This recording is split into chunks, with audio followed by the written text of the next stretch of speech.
Hello बच्चों, रसायन की पाठशाला में आज मैं आपके समक्ष एक बहुत ही इंटरेस्टिंग टॉपिक लेके आया हूं बच्चों, जो कि आपके दैनिक जीवन से सीधा संबंधित है।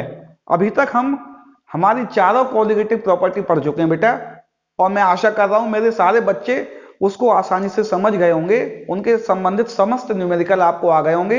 अब आप सभी तरह की परीक्षाओं के लिए बच्चों तैयार हैं। आप इन टॉपिकों को दोबारा पढ़ लीजिए, नहीं पढ़े कोई भी परीक्षा होगी, चाहे जी मेंस हो, ठीक है ना बच्चों, चाहे AIEEE हो, चाहे यूपी बोर्ड हो, MP बोर्ड हो, किसी तरह की परीक्षाएं होंगी, आपको उनमें से सभी तरह के प्रश्न अनिवार्य रूप से मिल जाएंगे बेटा, है ना।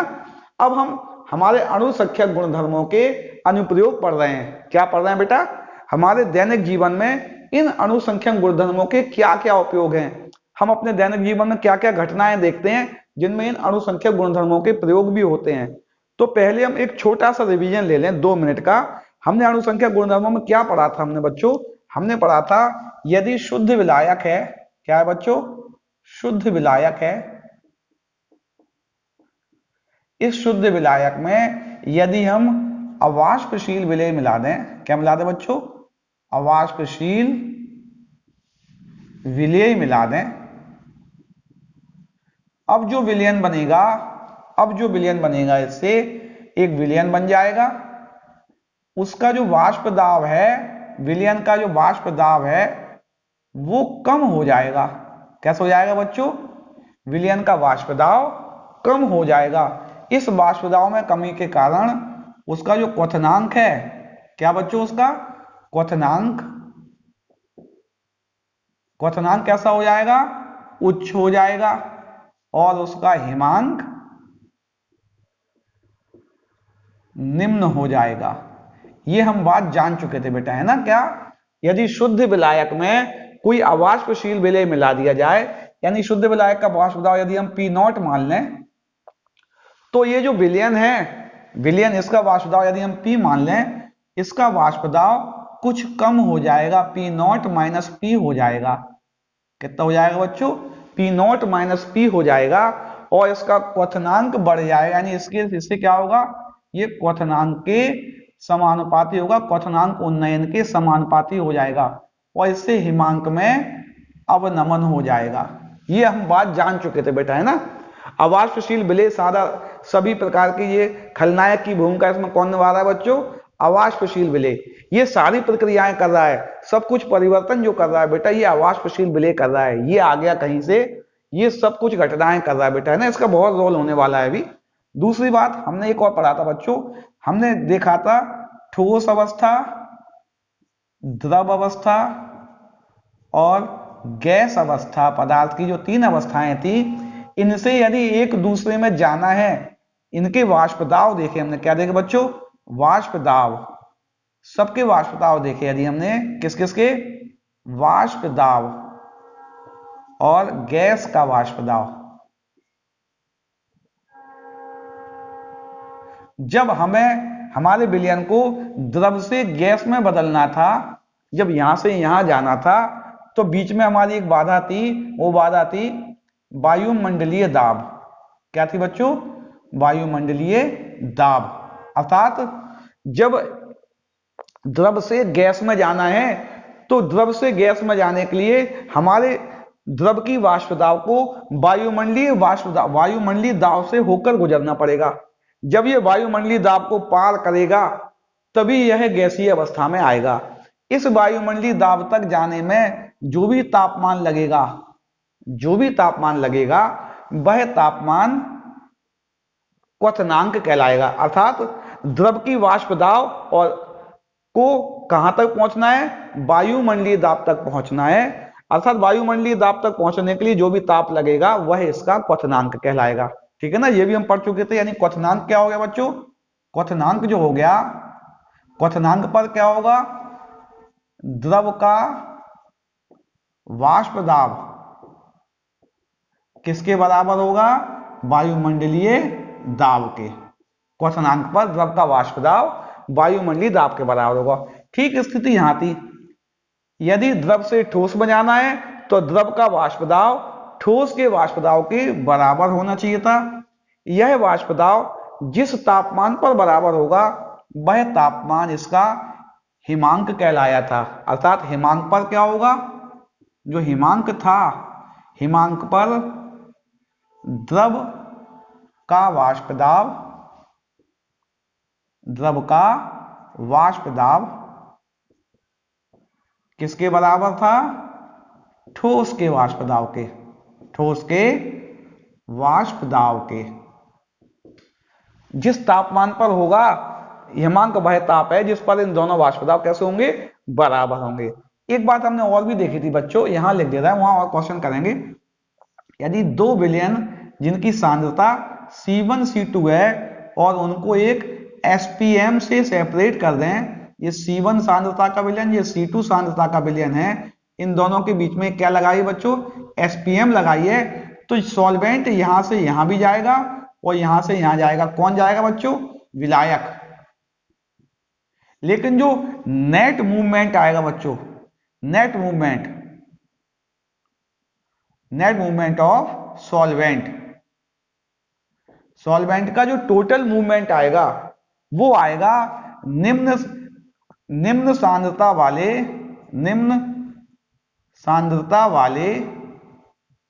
विलयन से उच्च सांद्रता वाले, कहां पे बच्चों, उच्च सांद्रता वाले विलयन में। इस बात का भी यूज होना है बच्चों, है ना, क्या, जब भी 2 विलयनों के बीच में SPM लगी हो तो सॉल्वेंट का जो नेट मूवमेंट आएगा वो आएगा निम्न सांद्रता वाले विलयन से उच्च सांद्रता वाले विलयन की ओर। ठीक है ना बच्चों। जैसे हम यदि माने C1 ग्रेटर देन C2 है तो विलायक का नेट मूवमेंट आएगा बच्चों, जो विलायक जाएगा वो विलायक जाएगा C2 से C1 की ओर नेट। वैसे दोनों में जाएगा लेकिन फाइनली जो आंसर आएगा वो फाइनली मूवमेंट कहां पाया जाएगा बच्चों, फाइनली मूवमेंट C2 का C1 में पाया जाएगा। इस प्रक्रिया को हमने ऑस्मोसिस कहा था। ऑस्मोसिस से क्या हो रहा है बच्चों, विलायक का मूवमेंट हो रहा है थ्रू SPM, कहां से कहां की ओर हो रहा है, निम्न सांद्रता वाले विलयन से उच्च सांद्रता वाले विलयन में। चलिए हमने जनरल बातें समझ ली हैं, कुछ क्वेश्चन करते हैं बेटा इसके। क्या कर रहा हूं मैं, कुछ क्वेश्चन करते हैं इसके। हम अपने क्वेश्चनों को बेटा 2 भागों में करते हैं। सबसे पहले हम क्वथनांक उन्नयन और हिमांक अवनमन और परासरण दाब वाष्प दाब में अवनमन, एक साथ क्वेश्चन पढ़ लेंगे बेटा, इनके एक साथ जुड़े हुए हैं। और कुछ क्वेश्चन हम परासरण दाब के अलग से पढ़ेंगे। पहला क्वेश्चन आया बच्चों, जैसा कि आपको दिख रहा है, क्वेश्चन क्या दिख रहा है बेटा, ऊंचे पहाड़ों पर जल अपने सामान्य तापमान से कम तापमान पर क्यों उबलता है, जल का बॉइलिंग पॉइंट कम क्यों हो जाता है। क्वेश्चन समझ में आ रहा है ना आपको, क्वेश्चन दिख भी रहा है बच्चों। ऊंचे पहाड़ों पर जल अपने सामान्य तापमान से कम तापमान पर क्यों बॉयल होता है। चलिए आपका आंसर लिखें बेटा। हम जानते हैं जब हम ऊंचे पहाड़ों पर जाएंगे बच्चों, ऊंचे पहाड़ों पर जाएंगे तो वहां क्या होगा बच्चों, वायुमंडलीय दाब कम हो जाता है। क्या हो जाता है बच्चों, कम होता है। अर्थात हम क्या दोबारा बताते हैं बच्चों, यदि हमारा द्रव है और इसको जब गैस में बदलना है तो हमें, ये हमारा रिस्ट्रिक्शन है जो कि हमारा एटमॉस्फेरिक प्रेशर है, ये हमारी बाधा है। हमें यहां तक इसे गर्म करना पड़ेगा तब ये गैस में जाएगा, और यहां से यहां गर्म करने के लिए हमें सामान्यतः 100 डिग्री सेंटीग्रेड तापमान की आवश्यकता पड़ रही थी। लेकिन जब ऊंचाई पर गए तो हमारे वायुमंडलीय दाब की बाधा कम हो गई। अब वायुमंडलीय दाब कैसा हो गया बेटा, थोड़ा सा कम हो गया। ये जो P था ये थोड़ा कम हो गया, अब P यहां आ गया। तो यहां तक पहुंचने के लिए निश्चित बात है बेटा हमें कम तापमान की आवश्यकता पड़ेगी। जब कम तापमान पर ही द्रव जो है या जल जो है वो वायुमंडलीय दाब को पार कर लेगा तो इसका क्वथनांक भी कम होगा। क्यों, क्वथनांक सर्टेन थोड़ी है बेटा, क्वथनांक तो वह ताप है जिस पर किसी द्रव की वाष्प का दाब वायुमंडलीय दाब के बराबर हो जाए। हमारी वायुमंडलीय दाब की बाधा पहले आ गई थोड़ी, अगर आगे निकल जाएगी तो तापमान बढ़ जाएगा बेटा, है ना। लेकिन चूंकि पहले आ गई है, यानी आंसर क्या हुआ, ऊंचे पहाड़ों पर जल अपने क्वथनांक से पहले क्यों वाष्पित हो जाता है बच्चों, या क्यों बॉयल हो जाता है? क्योंकि ऊंचे पहाड़ों पर वायुमंडलीय दाब कम होता है। इस दाब तक पहुंचने के लिए द्रव को कम ताप की आवश्यकता पड़ेगी और वो जल्दी बॉयल हो जाएगा। ठीक है ना बेटा। दूसरा प्रश्न आता है, दूसरा प्रश्न दिया है बच्चों, पहला हो गया ना क्वेश्चन नंबर 2। चलिए आप पुनः देखिए क्वेश्चन नंबर 2।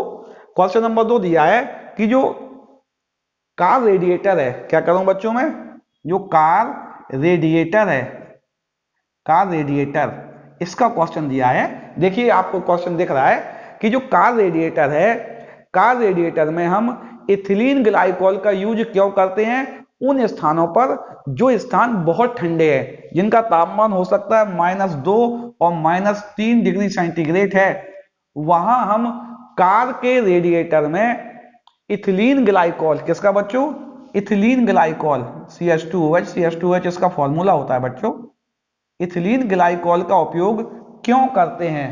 ठीक है ना। हम जानते हैं जो इथिलीन ग्लाइकोल होता है, एक बात जान लो सब कुछ हो गया बच्चों। इथिलीन ग्लाइकोल जो होता है वो अवाष्पशील विलेय होता है। क्या होता है बच्चों? अवाष्पशील विलेय।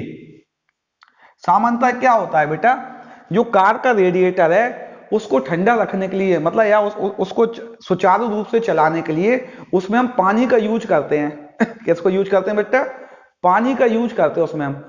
अगर हम इतने तापमान पर जल डालेंगे इसमें, तो जल क्या होगा? फ्रीज हो जाएगा। क्या हो जाएगा? जल जम जाएगा और यह ठोस अवस्था में आ जाएगा। किस अवस्था में आ जाएगा बच्चों? ठोस अवस्था में आ जाएगा। तो वो जल का काम ही नहीं हो पाएगा, फिर कार रेडिएटर में जल का यूज नहीं हो पाएगा। हमने क्या किया, जल में जो जल था उसमें रेडिएटर के जल में इथिलीन ग्लाइकोल मिला दिया। ये जो इथिलीन ग्लाइकोल है ये अवाष्पशील विलेय होता है। क्या होता है बच्चों? यह अवाष्पशील विलेय होता है। अब जब ये अवाष्पशील विलेय है तो अवाष्पशील विलेय युक्त विलयन का जो वाष्प दाब ये कम कर देगा, जिससे हिमांक कम कर देगा। अब जल को द्रव अवस्था से ठोस अवस्था में आने लिए ज्यादा निगेटिव तापमान की आवश्यकता पड़ेगी। हो सकता है जल -4 डिग्री सेंटीग्रेड पर द्रव अवस्था से ठोस में आए, अर्थात जल का हिमांक कितना हो गया? -4 डिग्री सेंटीग्रेड हो गया। और हमारे एटमॉस्फेयर का तापमान 2 और 3, अर्थात इस तापमान पर जल किस में रहेगा? द्रव अवस्था में रहेगा। जो H2O है वो किस अवस्था में रहेगा? अब द्रव अवस्था में, क्योंकि इसका फ्रीजिंग पॉइंट डिप्रेस हो गया। इथिलीन ग्लाइकोल ने क्या किया?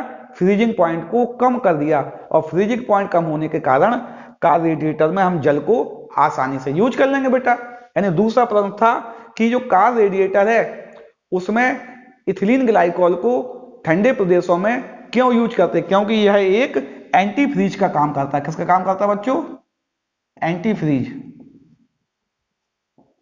यह एक एंटी फ्रीज का काम करता है, अर्थात जल को द्रव अवस्था से ठोस अवस्था में नहीं जाने देता है। यहां हमारा जल द्रव अवस्था में ही रहता है, और जब द्रव अवस्था में रहेगा तब तो इसका यूज हो ही रहा है। जो इसका व्यापक यूज है वो कार रेडिएटर में इसका यूज होगा।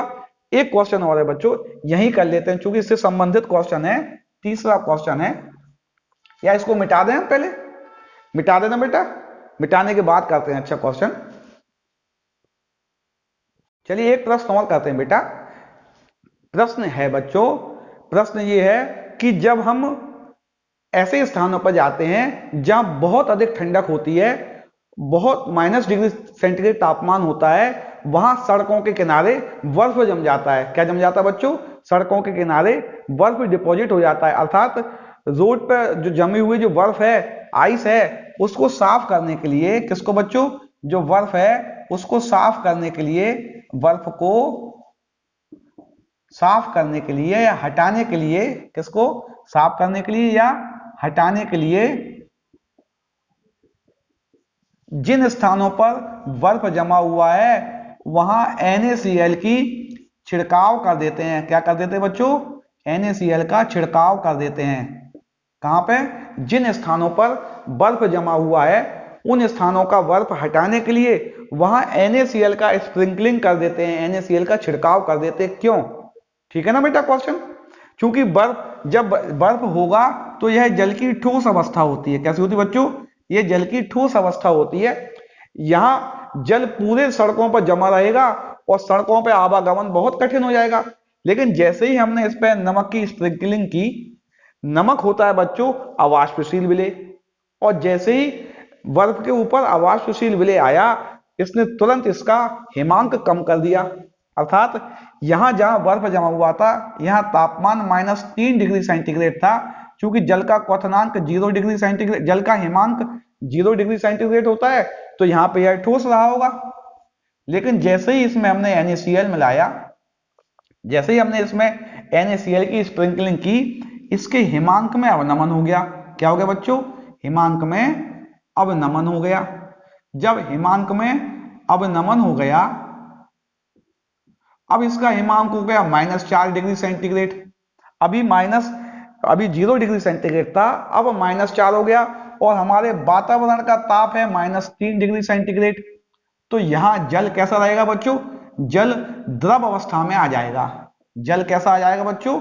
जल जो होगा वो द्रव अवस्था में आ जाएगा, और जैसे ही जल ठोस से द्रव अवस्था में आएगा, ये बर्फ पिघल जाएगा, और पूरी जो सड़कें हैं वो बर्फ से ढकी हुई थी, वो सड़कें साफ हो जाएंगी।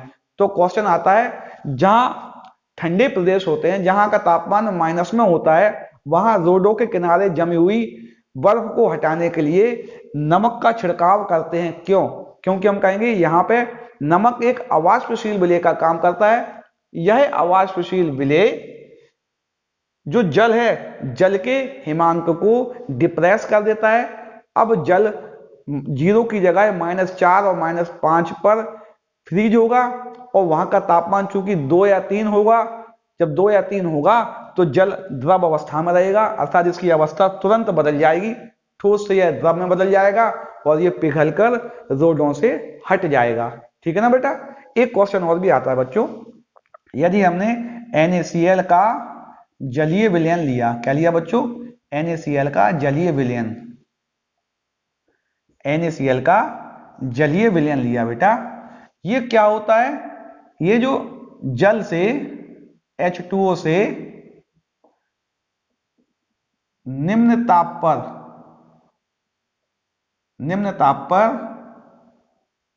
फ्रीज होता है। क्या कह रहा हूं मैं? NaCl का जलीय विलयन जल से निम्न ताप पर फ्रीज होता है, और जल से उच्च ताप पर वाष्पित होता है।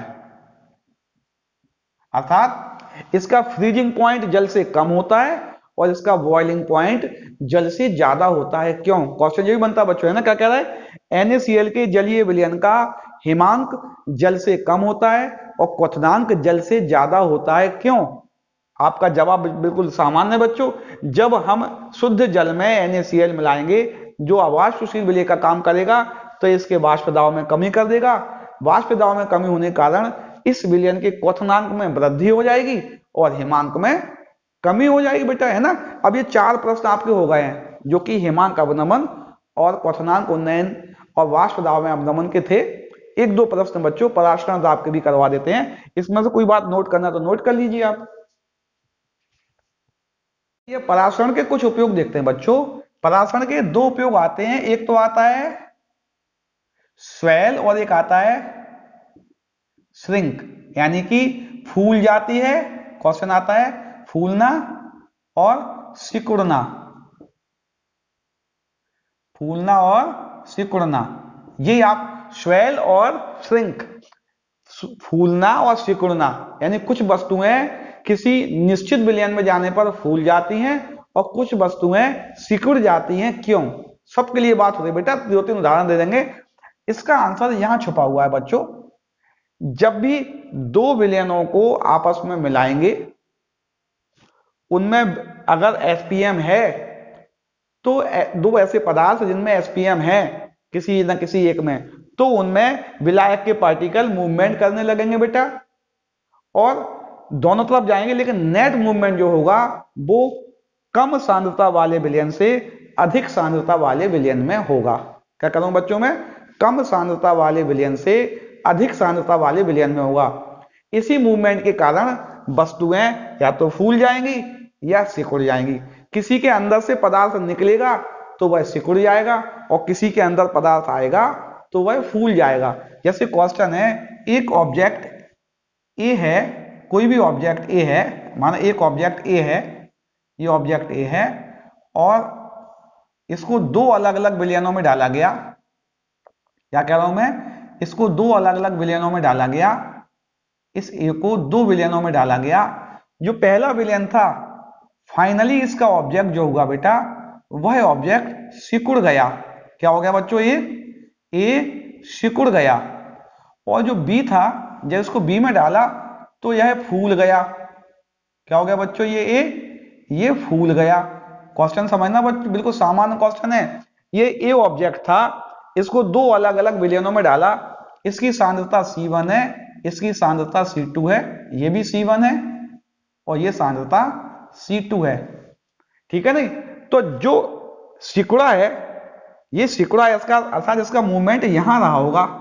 कहां रहा होगा बच्चों, विलायक का मूवमेंट इससे बाहर आया होगा, तभी तो ये सिकुड़ा है। और ये जो स्वेल हुआ है तो विलायक इसके अंदर गया होगा। हम जानते हैं विलायक का मूवमेंट जो होगा वो लोअर कंसंट्रेशन से हायर कंसंट्रेशन में होगा। अर्थात यहां क्या होगा, जो C2 है, मतलब ये जहां जा रहा है उसका कंसंट्रेशन ज्यादा होगा, यानी C1 is greater than C2 होगा। यहां पे क्या होगा बच्चों, C1 is less than C2 होगा। ये बात आपको याद रखनी है। अब इसके उदाहरण ले लें बच्चों।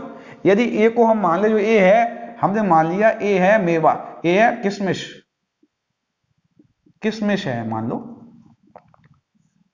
और इसको ए से ए ले लिया हमने, दूसरा ए लिया अंगूर। क्वेश्चन है, किशमिश को ये वाला क्वेश्चन मानो, ये किशमिश है, इसको जल में डाला तो यह स्वेल हो जाती है, फूल जाती है। क्यों फूल जाएगी, क्योंकि जल इसके अंदर ज्यादा होगा, और जल इसके अंदर ज्यादा मतलब इसके विलयन की सांद्रता कैसे रहेगी, ज्यादा रहेगी। हम कहें किशमिश के अंदर जो होता है सामान्यतः ग्लूकोज का, मुझे ज्यादा बायोलॉजी की नॉलेज नहीं है, लेकिन सामान्यतः शायद ग्लूकोज का अति सांद्र विलयन होता है, और वहां क्या होता है, उसकी सांद्रता ज्यादा होती है। जब इसको जल में डालते हैं तो इसके अंदर एक SPM होती है, बॉल सेल बॉल होती है। सेल बॉल के थ्रू ये जो जल है कम सांद्रता वाले विलयन से अधिक सांद्रता वाले विलयन में प्रवेश करने लगता है और ये स्वेल हो जाती है। यदि अंगूर को, किसको बच्चों, अंगूर को चीनी के गाढ़े जल में, इसमें चीनी के गाढ़े जल में अर्थात हायर कॉन्सेंट्रेशन वाले शुगर सॉल्यूशन में डालते हैं तो यह श्रिंक हो जाता है। अगर ये अंगूर माने और ये शुगर सॉल्यूशन माने जिसका कंसंट्रेशन बहुत हाई है, अर्थात C1 ग्रेटर देन C2 है, तो निश्चित बात है अगर C1 ग्रेटर देन C2 है तो C2 का जो मटेरियल है वो C1 में आएगा, सॉल्वेंट C2 का सॉल्वेंट C1 में आएगा, ये श्रिंक हो जाएगा। एक और भी था बच्चों, लाल रक्त कणिकाओं का क्वेश्चन था। लाल रक्त कणिकाएं, इसका क्वेश्चन बना है। एक है क्वेश्चन बच्चों, अंडे का बाहरी आवरण हटाकर, इस तरह का भी क्वेश्चन बनेगा। अभी सब क्वेश्चन बता देते बच्चों हम आपको। एक क्वेश्चन और भी है, सूखी हुई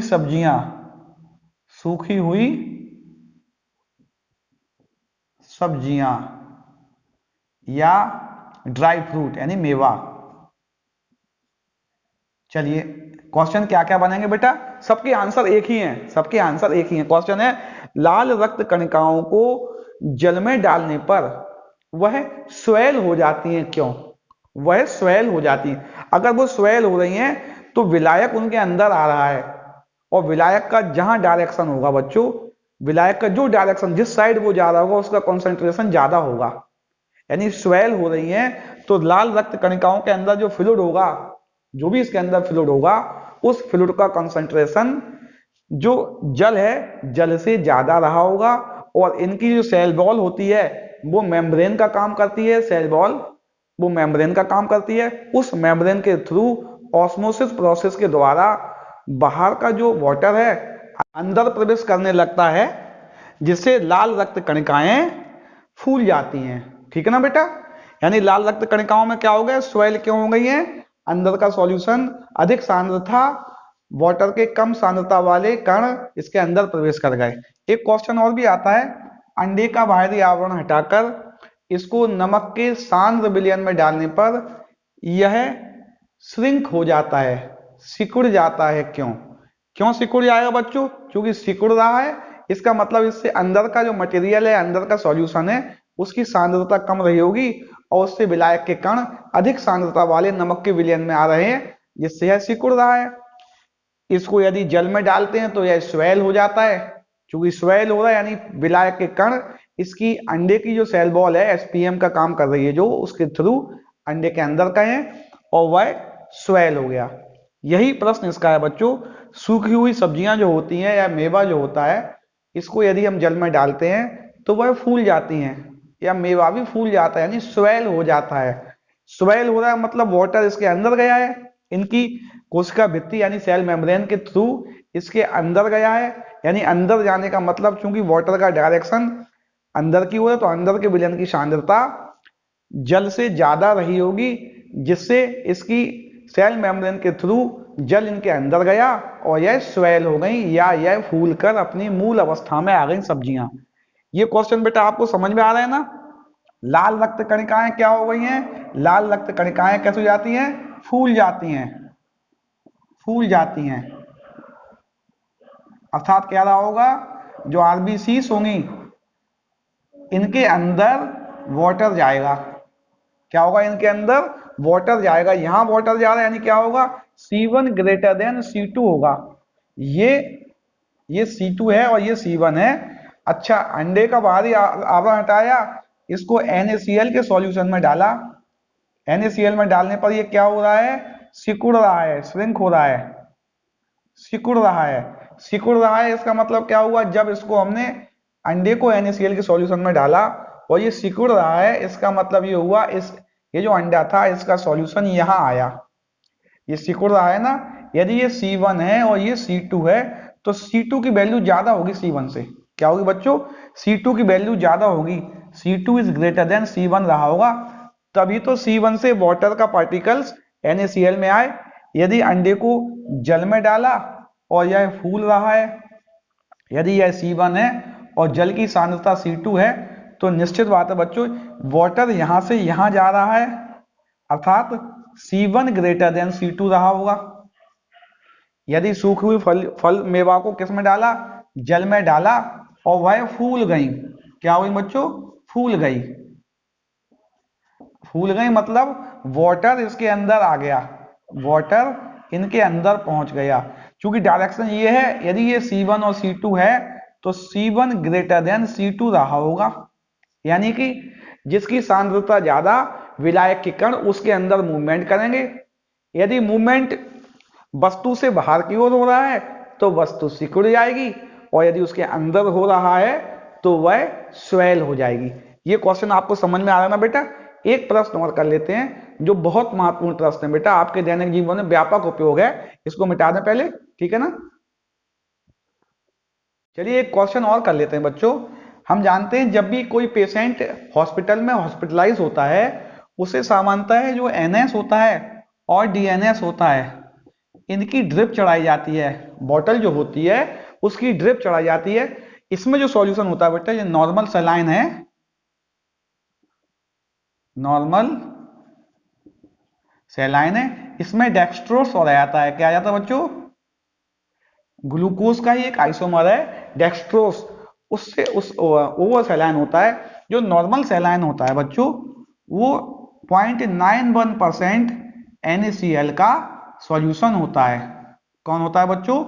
0.91% सॉल्यूशन ऑफ NaCl होता है, ठीक है ना? तो इसी को इंजेक्ट क्यों करते हैं? इसका क्राइटेरिया क्या है? 0.91% क्या है? ये वेट बाय वॉल्यूम है। और क्वेश्चन है, जब इंजेक्ट किया जाता है तो 0.91% NaCl सॉल्यूशन ही क्यों इंजेक्ट करते हैं? हम इसको 2%, 4%, 5% क्यों नहीं ले सकते बेटा, है ना? सामान्यतः जो भी सॉल्यूशन हमारे ब्लड के अंदर इंजेक्ट हो रहा है बच्चों, जो ब्लड सेल में आरबीसीज में मिल रहा है, उसको हमारे ब्लड का आइसोटोनिक होना चाहिए बच्चों। क्या होना चाहिए? आइसोटोनिक।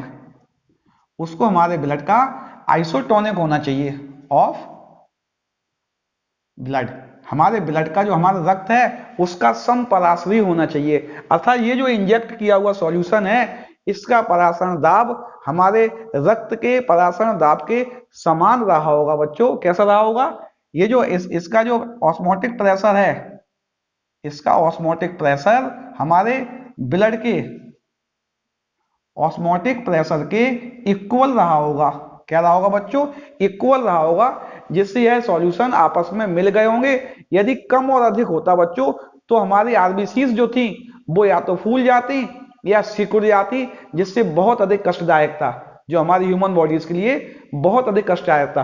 यानी कि 0.9% या 0.91% जो होता है सेलाइन एनएस का जो बॉटल होती है, इसका इंजेक्ट क्यों किया जाता है, इसको बच्चों हम प्रूव भी करते हैं। सामान्यतः जो हमारा ब्लड होता है उसका ऑस्मोटिक प्रेशर बच्चों, सामान्यतः इसका ऑस्मोटिक प्रेशर 7 to 8 एटमॉस्फेरिक होता है। जनरली कितना होता है बच्चों?